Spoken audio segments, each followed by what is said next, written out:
noches para todos los amigos y los lectores del expediente. Me da mucho gusto poder saludarlos por esta vía. Casi nunca hacemos un video, pero hoy lo consideré necesario porque publicamos una investigación muy importante relacionada con el senador Iván Cepeda y el proceso que se siguió por el asesinato de su padre, el entonces senador de la Unión Patriótica, Manuel Cepeda.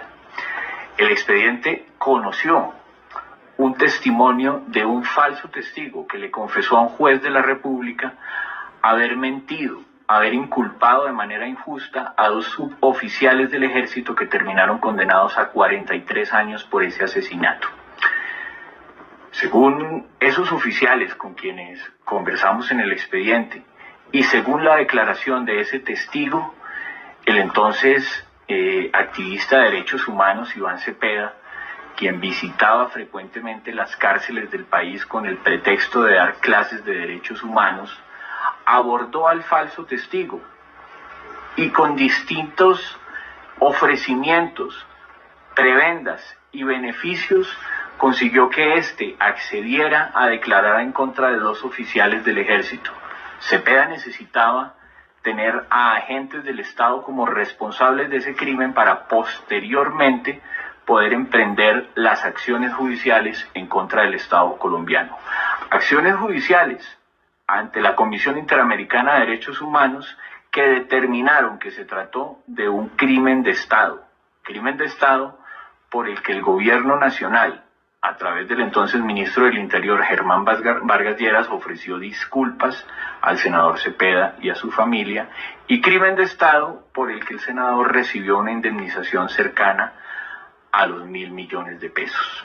El testimonio que publica el expediente es un testimonio que forma parte de un proceso judicial y es un testimonio que sirvió como base para que los dos suboficiales condenados le estén solicitando en este momento a la Corte Suprema de Justicia que revise su condena y que tenga en cuenta la confesión de esa persona que dice que se prestó para mentir por solicitud de Iván Cepeda Castro. En el expediente también publicamos una comunicación interna de la Corte Suprema de Justicia el pasado 17 de noviembre en la que la secretaria de la Sala Penal de la Corte le solicita a la Sala de Casación Penal que comiencen a darle trámite a esa investigación y que se atienda la solicitud que presenta el abogado de los dos suboficiales que están solicitando la revisión de su condena. También podemos informar que esta investigación terminará en una denuncia penal ante la Fiscalía General de la Nación que presentará el periodista Ervin Hoyos una vez logre salir de manera exitosa, y es lo que le deseamos, de los percances de salud que ha tenido en los últimos días. Pero será Ervin Hoyos y su equipo jurídico del equipo y de la organización Defendamos Colombia, el movimiento Defendamos Colombia, quienes le presentarán esta denuncia formal al fiscal general de la Nación y a la procuradora Margarita Cabello, con el ánimo de solicitar todas las garantías para ellos y para los testigos. Se confirma, gente, que hay plan criminal de Iván Cepeda. Este criminal le hizo un proceso falso, gente, a su propio papá. O sea, ¿qué se puede esperar de una rata como estas?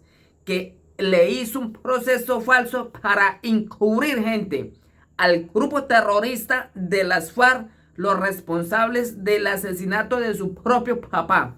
Este criminal fue y buscó un falso testigo para hacer un proceso falso y condenar a dos militares a más de 40 años y recibir una indemnización del pueblo colombiano para robarse esos recursos.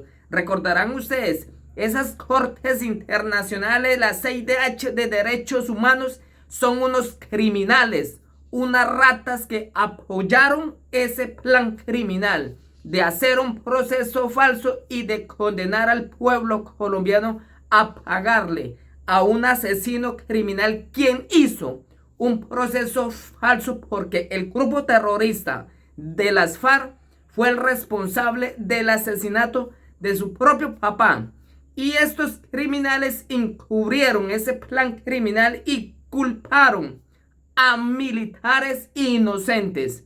Hoy revelamos los audios donde se prueba que el testigo denuncia que nunca fue llevado a las audiencias para él declarar en contra de Iván Cepeda, sino que hicieron un plan criminal junto con la fiscalía corrupta. Hicieron ese plan criminal. Ahí participó en ese plan el grupo terrorista de las FARC, quien obligó a este militar a que se reafirmara en un falso testimonio. Hoy se confirma quién es Iván Cepeda, quiénes son las 6DH, una manada de criminales asesinos. Hoy probamos acá el falso proceso de Iván Cepeda que esta rata le hizo a su propio papá. Pues imagínense, gente, es capaz de hacerle un falso proceso a su propio papá. ¿Qué puede esperar el pueblo colombiano de un criminal como estos? Escuchen esos explosivos audios.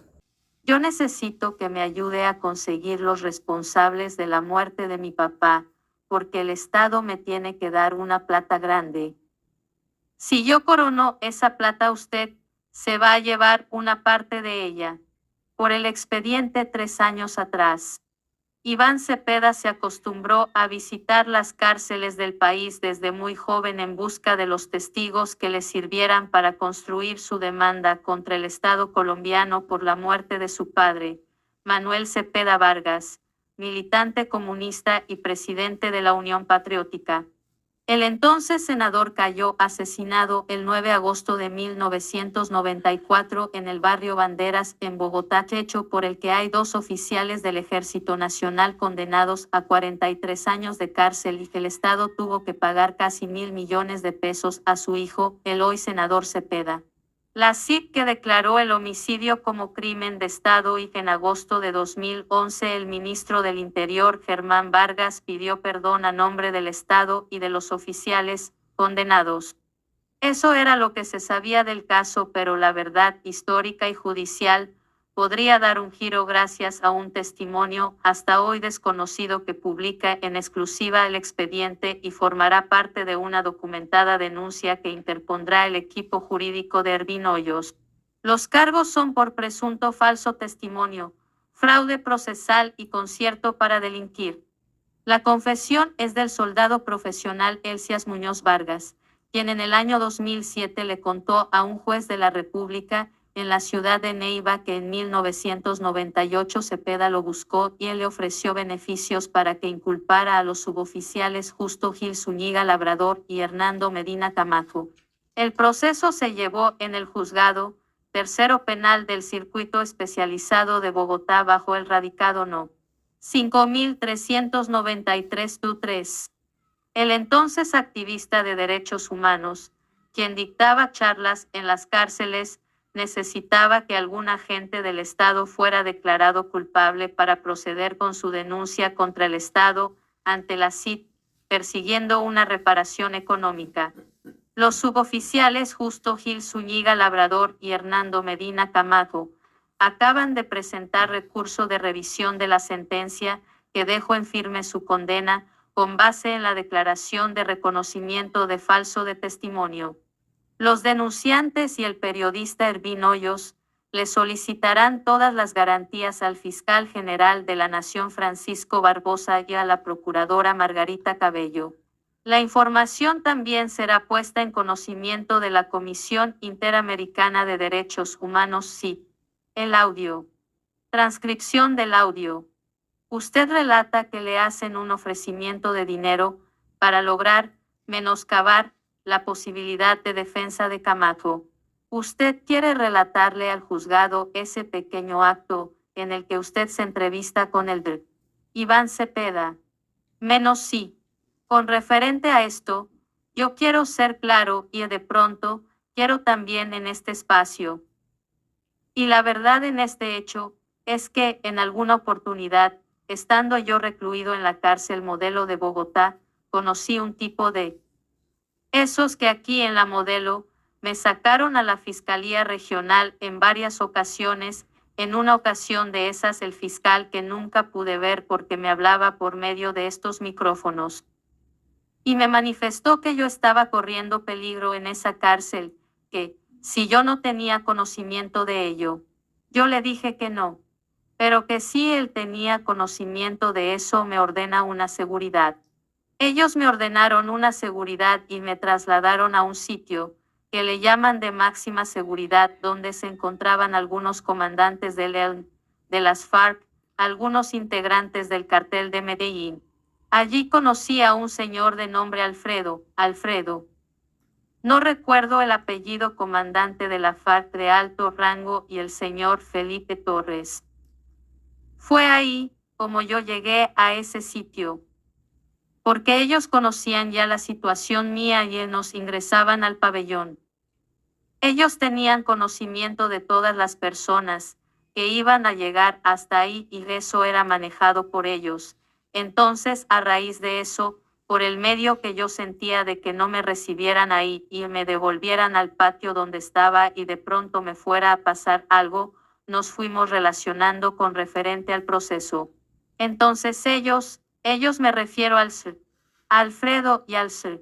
Felipe Torres y a un abogado que había de ellos, ahí recluido, me indujeron mucho a que yo me afirmara en lo que había dicho y que siguiera afirmando en todo eso, porque yo le comenté al Sr.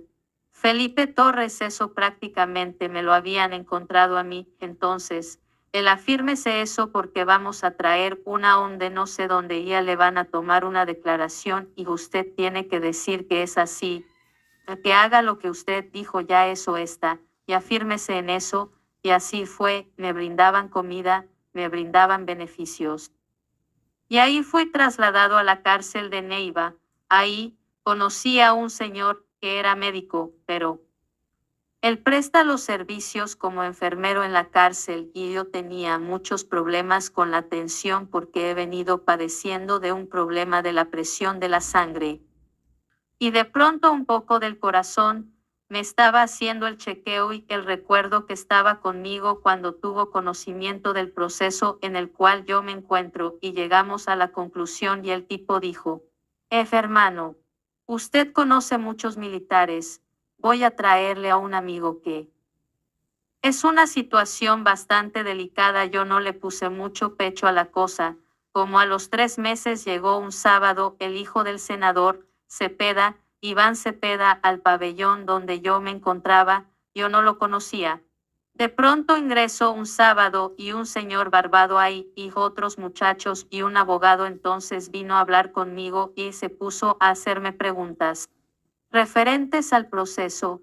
Yo necesito que usted me colabore con esto, yo necesito que usted me ayude a conseguir los responsables de la muerte de mi papá, porque el Estado me tiene que dar una plata grande.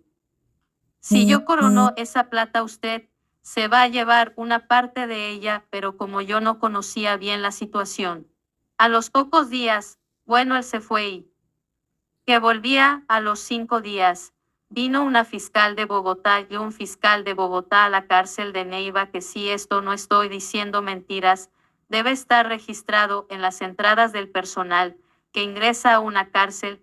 Vino una señora fiscal que se llama o se llamaba, no sé si vive o no, Socorro, creo.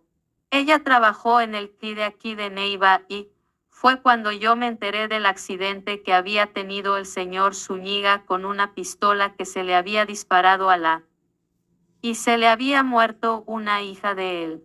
Entonces esto sirvió para yo relacionar el problema. Y yo relacioné el problema Medina y Zúñiga para que ellos fueran enjuiciados por esta cuestión. Yo le dije a Cepeda que era Medina y Zúñiga sin saber, sin tener conocimiento. Entonces Cepeda dijo afírmese a eso y trajo la gente de Bogotá. Y yo di la declaración.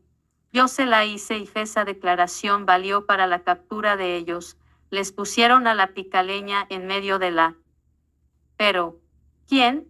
No, le vamos a dar unos beneficios, una tercera parte, una sexta parte y nunca se dio el resto. Le pedí que me llevaran a la audiencia y no me llevaron, cuando me dicen que los señores están condenados a 42 años. ¿Usted recuerda? ¿Qué dijo? La verdad, doctor, yo no puedo decirle a usted si me acuerdo. De todo. De lo que dije en ese momento, no lo recuerdo mucho. ¿Qué recuerda? Usted iba con frecuencia al batallón.